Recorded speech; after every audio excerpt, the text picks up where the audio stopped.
నెల్లూరు జిల్లా కొడవలూరు మండలం ఎల్లాయిపాలెం గ్రామ పంచాయతీ కార్యాలయం 1 పై శుక్రవారం ఏసీబీ దాడులు చేశారు.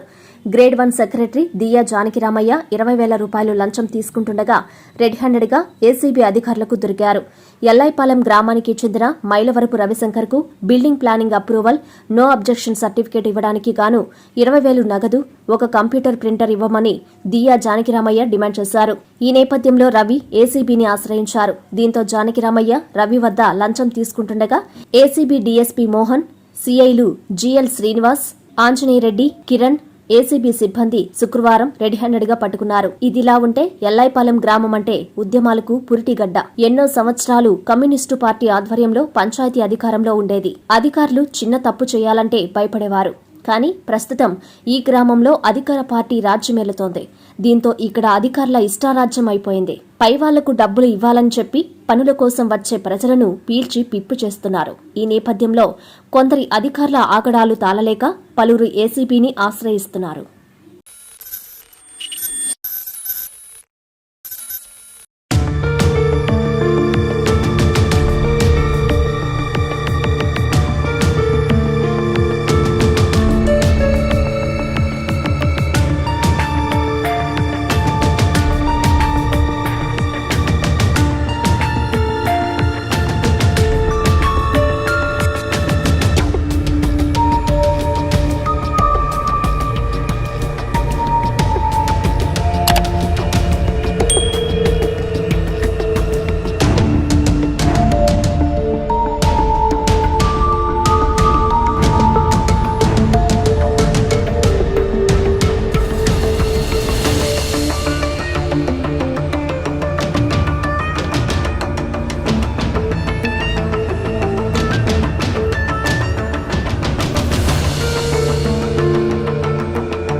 రాష్ట్ర